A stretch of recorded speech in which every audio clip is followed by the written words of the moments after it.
ॐ दुर्गायै नमः। ॐ शिवायै नमः। ॐ महालक्ष्म्यै नमः। ॐ महागौर्यै नमः।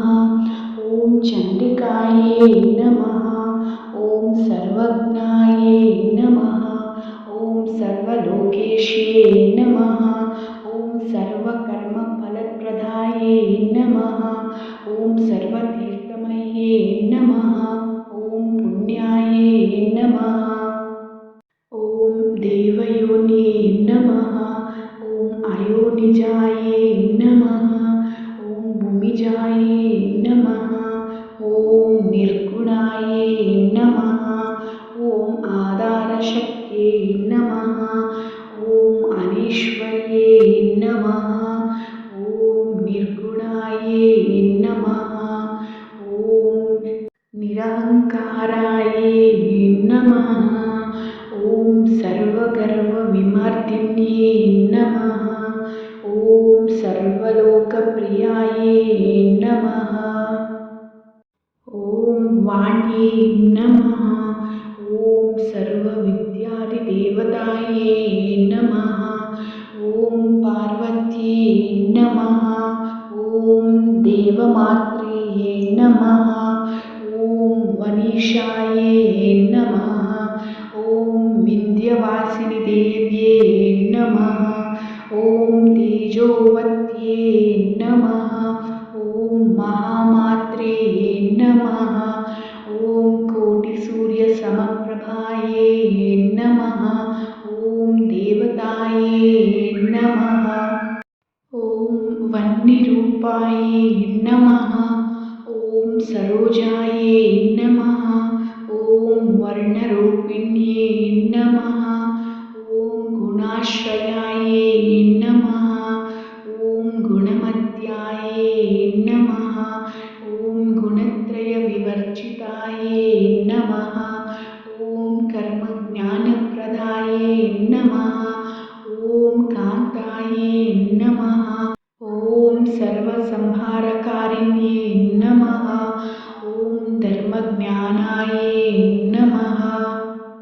ॐ धर्मनिष्ठायै नमः। ॐ सर्वकर्मविवर्जितायै नमः। ॐ कामाक्ष्यै नमः। ॐ कामसंहर्त्यै नमः। ॐ कामक्रोधविवर्जितायै नमः। ॐ शाङ्कर्यै नमः। ॐ शाम्भव्यै नमः। ॐ शान्तायै नमः। ॐ चन्द्रसूर्याग्निलोचनायै नमः। ॐ सुजयायै नमः। ॐ जयभूमिष्ठायै नमः। ॐ जाह्नव्यै नमः। ॐ जनपूजितायै नमः। ॐ शास्त्रायै नमः। ॐ शास्त्रमयायै नमः। ॐ नित्यायै नमः। ॐ शुभायै नमः। ॐ चन्द्रार्धमस्तकायै नमः। ॐ भारत्यै नमः। ॐ भ्रामर्यै नमः। ॐ कल्पायै नमः। ॐ कराळ्यै नमः। ॐ कृष्णपिङ्गळायै नमः। ॐ ब्राह्म्यै नमः। ॐ नारायण्यै नमः। ॐ रौद्र्यै नमः। ॐ चन्द्रामृतपरिवृत्तायै नमः। ॐ ज्येष्ठायै नमः। ॐ इन्दिरायै नमः। ॐ महामायायै नमः। ॐ जगत्सृष्ट्याधिकारिण्यै नमः। ॐ ब्रह्माण्डकोटिसंस्थानायै नमः। ॐ कामिन्यै नमः। ॐ कमलालयायै नमः। ॐ कात्यायन्यै नमः। ॐ कलातीतायै नमः। ॐ कालसंहारकारिण्यै नमः। ॐ योगिनिष्ठायै नमः। ॐ योगगम्यायै नमः। ॐ योगध्येयायै तेजस्विन्ये नमः। ॐ ज्ञानरूपाये नमः। ॐ निराकाराये नमः। ॐ भक्तभीष्टफलप्रदाये नमः। ॐ भूतात्मिकाये नमः।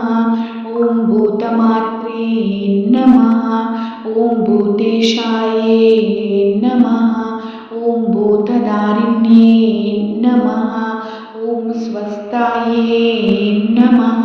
ॐ स्वभावाये नमः। ॐ प्रकृत्यै नमः। ॐ दिव्याये नमः।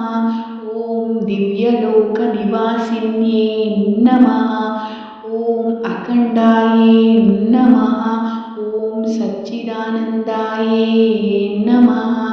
ॐ सर्वज्ञाये नमः। ॐ सर्वशक्तिमात्रे नमः। ॐ नित्यानन्दाय